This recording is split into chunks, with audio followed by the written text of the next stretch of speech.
Welcome back, everyone, to another Downward Day. And ladies and gentlemen, I just have to make this confession. I can't stop watching Family Guy funny moments. Every time they pop into my feed, every single time I see the Peter Griffin on my homepage, I click. Maybe it's because I've gotten so completely sick of this other egregious clickbait garbage that the rest of these YouTubers are putting out onto my feed that I just can't help myself. I see Family Guy funny moment, I click. This is what your Patreon dollars are going to, for me to sit on my ass and watch Family Guy funny moments on my computer, on my phone, every single day when I should be working on videos. But I just can't when there's so many funny moments to watch. For as long as there is a new funny moment for me to watch on my homepage, and as long as YouTube keeps serving it up, and there is an endless supply, I'm just not going to be at full capacity working on videos, so I'm sorry. But you know what? Should I be ashamed of watching Family Guy funny moments? Because Family Guy, it's a long-running show at this point. It's been on the air producing consistent funny moments for almost a quarter of a century. I believe in a couple of years or so, they're about to hit season 25, and there's approximately a 0% chance that the show gets canceled before then. So we might as well count it as already being on season 25. We might as well count it as being on season 100 because Seth MacFarlane came out in an interview recently saying that he never wants the show to end. So we are literally going to get an infinite amount of Family Guy funny moments on TV, on YouTube, wherever you may find them. TikTok, in the bottom right corner of your favorite TikTok video, there's going to be a Family Guy funny moment. It's ubiquitous. And for as long as people have been sharing Family Guy funny moments on the internet, which has been ever since Family Guy came out, the very idea of the clips and the compilations and the TV show itself has always been a little bit controversial and polarizing. And there's a reason why so many are quick to associate these things with a guilty pleasure. But should we feel guilty for watching Family Guy? I mean, I'd compare the experience of liking Family Guy to almost people liking New Coke back in the day. To call back to a bit of an older Lemon video at this point, where when you hear most people talk about New Coke, it has this pretty apparent stigma attached to it, where the problem is that even though a lot of people tend to like it, and perhaps many more people than we would like to admit, there is a small vocal minority of people who really, really hate the product and are very hostile towards the idea of other people enjoying it, to the point where when you find yourself in a crowd of people where you don't really know where everyone stands on New Coke or where they stand on Family Guy, it seems like people have this hesitation to being outwardly and openly supportive of the show, being an outspoken Family Guy fan. It's almost this thing where liking Family Guy opens yourself up to way more ridicule than admitting to liking something like The Simpsons or South Park or Seinfeld. I feel like being a Family Guy fan carries this way higher risk of other people shaming you for liking it. And perhaps that's why so many people hesitate to actually admit that they like the show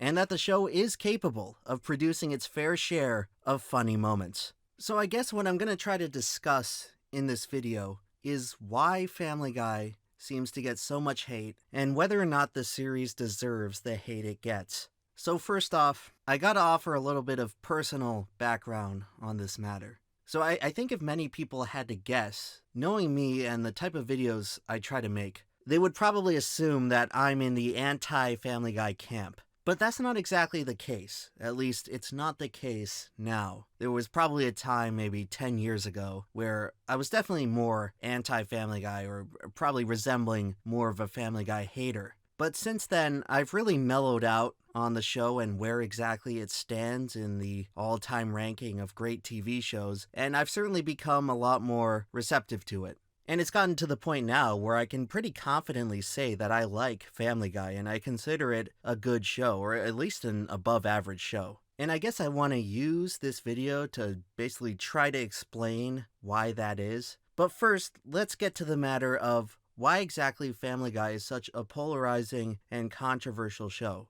And the first and most obvious reason of why that's the case has to come down to the show's rivalry with The Simpsons. And of course, anybody who watches my videos can tell that I'm a pretty big Simpsons fan. I use clips from The Simpsons all the time on this channel and the main channel, and I've pretty consistently used The Simpsons in my videos for maybe over 10 years at this point. And it's pretty much impossible to have a video talking about the merits of Family Guy without mentioning The Simpsons, because The Simpsons basically provided the blueprint of what Family Guy would become. The Simpsons was the original archetype for not just Family Guy, but pretty much all the animated family sitcoms that followed it. And this includes stuff like King of the Hill, American Dad, and Bob's Burgers. Whether they want to admit it or not, and I'm pretty sure most showrunners don't hide from this fact, pretty much all these shows only exist because The Simpsons paved the way for it to be possible, and pretty much all these shows take heavy inspiration from The Simpsons in the core premise of what the show is. This is just an inexorable fact of the situation. The Simpsons influenced the next 25 years of adult animation on television. And that is the primary reason why it gets so many flowers and why it is so revered by both fans and the industry alike. When it comes to this style of adult animation, The Simpsons did it, and The Simpsons did it first. They were the pioneers, and they were always going to be compared to everything that came after. And so, that's where Family Guy comes in. Because while King of the Hill and Bob's Burgers and even American Dad are all quite distinct from The Simpsons in their own unique way, they put their own spin on the American family animated sitcom formula. I feel like when Family Guy first came out, they didn't quite do enough to differentiate the show from The Simpsons. And it's actually interesting when you consider the history of Family Guy, because pre-cancellation Family Guy, seasons 1, 2, and 3, before the Fox network initially canceled the show and sent it to Adult Swim, the first 3 seasons of Family Guy, it's almost like a completely different show than what came after it post-revival, after Fox brought it back to the animation domination lineup. Those first few seasons of Family Guy have a completely different style and tone than what the series would eventually settle into with what we're used to seeing in the contemporary sense of Family Guy. The type of Family Guy that is almost tailor-made for producing these funny moments compilations. The first 3 seasons are handled almost completely differently. This original run of Family Guy was far less cynical than what the show would eventually become. The show placed far more focus on storytelling and character development, kind of almost like the original Simpsons, which is what I think so many people had a problem with, because while the show was, in my assessment, putting these pretty well-written family sitcom stories out there, it didn't seem to be different enough from The Simpsons, or at least what people saw The Simpsons as, to kind of stand on its own 2 feet. From the very beginning, Family Guy had so many comparisons to The Simpsons, and obviously since it came out second, I think a lot of people's first impressions of the show was that they were just basically riding the coattails of something that came out before and did these stories better, at least a little better. And again, while these early Family Guy episodes were by no means bad, they were following up the legacy of what is in contention for one of the best written stretches of television in the history of the industry, Golden Age Simpsons, which is undoubtedly a tough act to follow. And it's tough to say this, but I think it's accurate, where even at its best in those first 3 seasons, I don't think that Family Guy was ever better than peak Simpsons. They could put out competent episodes with competent stories and competent character moments, but they failed to reach the brilliance that The Simpsons could so easily replicate on a regular basis. And so, almost from the onset, Family Guy was almost doomed as being seen as this pale imitation of something that came before. Now, is that exactly a fair assessment? I don't think so. Because pretty much most things in the television industry aren't exactly original.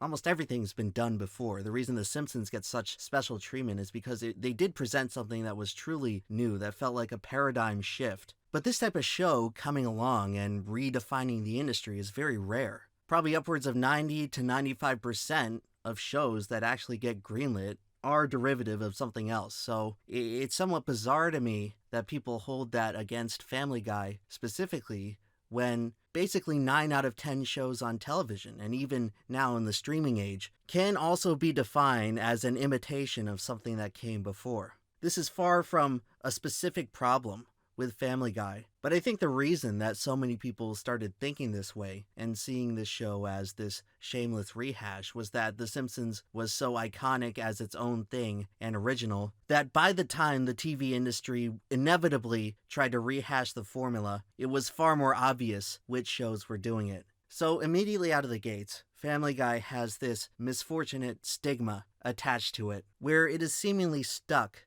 in the shadow of The Simpsons, which many already viewed as the superior product which had perfected its own formula. And then after its third season, Family Guy got canceled and taken off the air. And this is where the story gets a little interesting.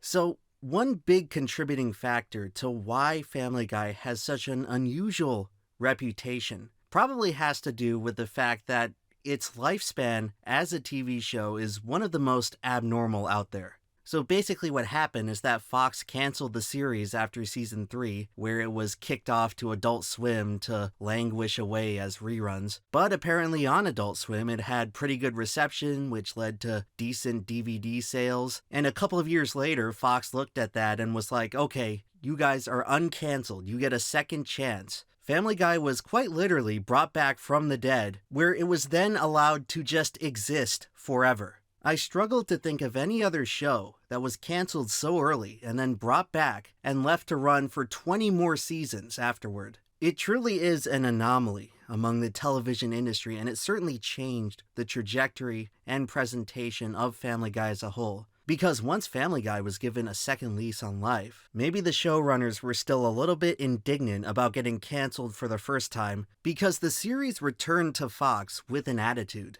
Very quickly, it became clear that this show was no longer the wholesome family sitcom that it was originally presented as. The series was brought back with a lot more bite, and the overall tone of the series changed to something a lot more cynical. And this sudden change in direction led to what I personally consider to be the funniest overall era of the show. The jokes got a lot more edgy overall, and the series began to dabble far more deeply into political issues. And this was really the point in the show's history where it truly diverged from being in the shadow of The Simpsons and started to move in a direction far closer to something like South Park. The series really started to venture away from those good old-fashioned family values that they mention in the theme song.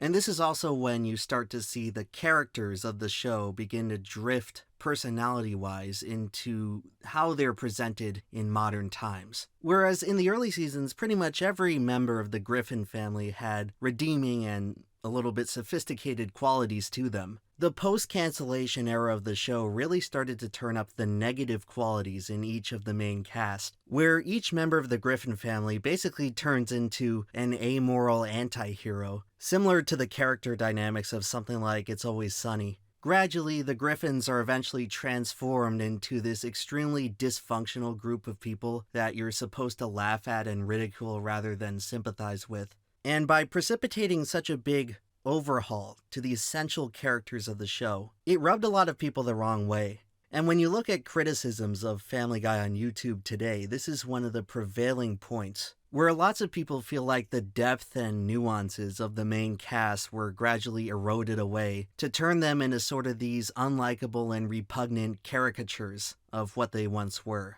In terms of my personal opinion on the matter, I consider the character change to be more of a trade-off, where yes, the characters got a little less interesting on an individual basis, but I feel like it greatly benefited the overall humor of the show. And during this time period, season 4, 5, and 6 of the show, I personally consider it to be my favorite part. I think the episodes during this run are much more memorable and iconic for the series as a whole than the first 3 seasons. I think those earlier episodes didn't quite do enough to really separate the show identity-wise from The Simpsons. But once the show started to become more edgy and political, I feel like Family Guy really stepped into its own space, where it could truly be evaluated and judged as a distinct product. And speaking of distinction, this is the part of the show where they really began to lean into what is definitely the single most identifiable aspect of Family Guy's humor, and that is the cutaway gags. Whereas in the original run of the show, the cutaways seem to be used mostly as a means of supporting the main story, Season 4, 5, and 6 is where the showrunners really started to make them wild, almost independent sketch comedy pieces of the main product. The cutaways at this time began to be used as vehicles for the writers to tell their own independent non sequitur jokes that really had no relation to the plot. And comedy-wise, this is probably the most controversial aspect of the entire show. And it's a style of comedy that is so heavily used and so essential to the overall plot and pacing of Family Guy that it's really impossible to judge the merits of the show without them. And I mentioned earlier how stylistically Family Guy at this time started to become a little bit more like South Park. Well, it turns out that the creators of South Park didn't really seem to be a big fan of this, and rather infamously, in the South Park episode Cartoon Wars, South Park's creators went out of their way to basically ridicule Family Guy. And what they were mocking specifically basically had to do with the show's over-reliance on cutaways. There's a well-known director's commentary that's been viewed millions of times on YouTube where Matt and Trey basically explain their thought process as to why they think Family Guy is an inferior product. And their argument basically comes down to how Family Guy's overuse of non-sequitur gags sacrifice the overall plot of the episode, which, in their opinion, devalues the overall product as a whole. And to this day, this gripe remains as one of the biggest complaints directed towards the Family Guy experience, where once the cutaways became so heavily prioritized in the show's humor, the quality of the show's storytelling suffered. And eventually, over the years, it almost got to the point where the story in each Family Guy episode was almost completely irrelevant, and the situations the writers put the characters in seemed like they were almost designed and contrived in order to service more cutaways. And today, this aspect of their comedy remains as one of the biggest reasons why people don't like Family Guy. And it really comes down to how if you're just not a fan of non-sequitur gags or random sketches being placed into an overall greater product, you're not going to be persuaded in any way into enjoying Family Guy. So that point of preference is a main reason why Family Guy continues to be so polarizing and why it can probably never achieve such universal acclaim as something like The Simpsons or Futurama or King of the Hill. The cutaways will always be a contentious part of the show. Some people love them, but a lot of people hate them. But I will say, for the sake of argument, that if you were to remove the cutaway humor from the show, I feel like it wouldn't really even be Family Guy anymore. Like him or not, the cutaways are essential to the presentation and style of the show, and I feel like it is the single most defining factor that separates Family Guy from any other show in the same genre. And my personal stance on the cutaways is that I actually believe it was a good idea for the show to begin to lean so heavily on them, because they gave the show a unique flavor and truly allowed it to begin to stand on its own. But even after reaching what I personally considered to be the most iconic era of Family Guy, the series wasn't exactly able to maintain its standard of quality for very long. This is most likely due to series creator Seth MacFarlane becoming more involved creatively with other projects such as American Dad and The Cleveland Show, and I think by around 2011-2012, that's where you really started to see the quality of the series slip. This is about the time when Seth must have completely checked out of the show creatively as he was trying to start his Hollywood career. There was pretty obviously no time left for him to work on Family Guy anymore. So this is the point where the quality of the overall series takes a pretty steep nosedive. The writing becomes quite a bit more sloppy. The jokes are far more inconsistent. There's definitely a lot more duds in the humor department during this time. I feel like this is also the time when the politics of the show get pretty heavy-handed, where it's very clear that the writers are definitely injecting their own personal political opinions far more into the overall product. And let me specify here that I'm not opposed to shows having a political message, but I feel like in the case of Family Guy, it really compromised what made the show special and interesting. Where when you're trying to present the series as this wacky and absurd comedy, perhaps it's not the best idea to fill the product with a bunch of heavy-handed political posturing. And there was definitely an earlier time where the show's writers were capable of discussing political issues in a much more subtle way that greatly improved the humor of the show, rather than having it come off to the audience that they're being lectured. This is also the time when the show started weirdly leaning into shock value, where it started to be common in almost every episode to see some scene of just disgusting gore or strange body horror. And in the years leading up to this, Family Guy had already been an edgy show, but never really to this extent. And whereas before they would lead up to these edgy situations thematically and sort of build the momentum to making the show more edgy, a lot of these gross body gore moments in these newer episodes sort of just came out of nowhere, and they often had no logical place in the episode. Like, they were just added in there to create this whiplash effect on the audience of seeing just something completely disgusting. It seems like during this time they must have onboarded some writer who had some strange body horror fetish or something, or it's possible they were just blatantly provoking controversy to try to keep the show relevant when it was pretty honestly losing steam and losing viewers every single season. This is also the part of the show where they infamously kill off Brian just to bring him back 2 episodes later as part of some rather egregious ratings trap. So it's safe to say that during this time, Family Guy definitely got a lot more shameless with its presentation. The quality control simply went away. Seth was off doing completely different things, and it seems like in his place, he didn't really enact a showrunner who wanted to keep the quality of the show at a certain standard. It really seemed like the curation process in the writer's room had become almost non-existent, and it was common to see the show publish a lot of jokes at this time that were purely dreadful and unfunny. And by the time you hit around 2013, 2014, you really saw the series reach a low point. It sort of bottomed out in quality, and I think most people would not have been too sad to see the show canceled by this time. However, they had made it to what is now the modern age of television, which is otherwise known as the dying age of television, where pretty much everything that was well established and had a decent audience at this point was just kept around forever indefinitely, where it continues now.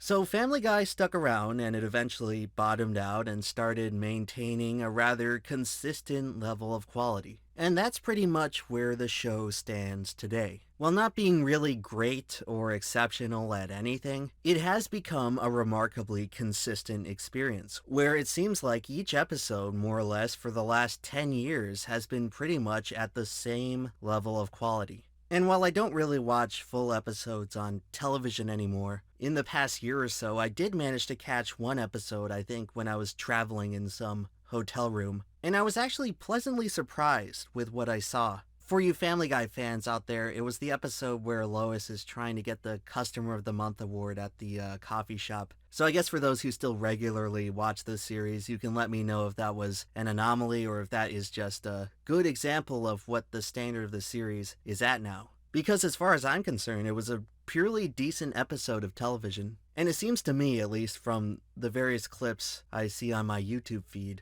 that the show seems to have a much younger, new writing staff now. Definitely some of the ways the characters speak in dialogue in modern episodes has certain phrases and expressions written in that no one above the age of 40 could have come up with. So it's refreshing for me to see at least that the show has some new blood in the writer's room, which should help keep things from getting stale.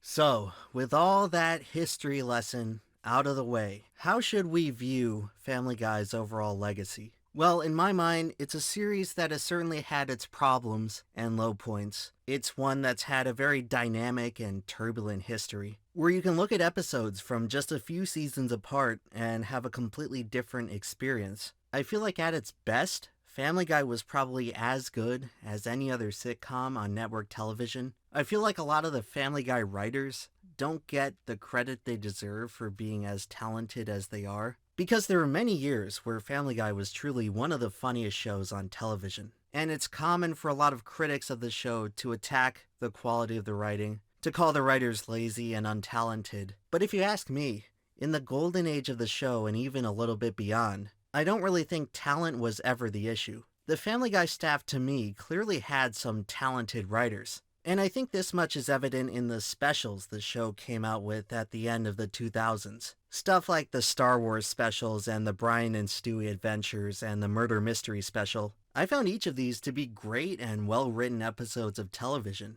It's clear to me that the writers for Family Guy clearly had the chops to put out good scripts. I think what they lacked was a degree of leadership and cohesion to truly make something greater than the sum of their parts. I think primarily after Seth stepped down from being so creatively involved with the show, they started to play it a little too fast and loose with their quality control, and you ended up with a lot of undeveloped humor that got in the show which probably should have been filtered out at the writing stage. But in general, I feel like Family Guy has always had the potential to be as good or entertaining as any other show in its genre. The problem is they more often than not failed to reach that potential, which is probably a reason why many get so frustrated with the show. I also, in my mind, classify this show as something of a jack-of-all-trades, master of none, where Family Guy has a great amount of variety. Their portfolio of comedic techniques is extremely broad, and there are very few types of jokes and gags that the show hasn't tried to tackle over the years.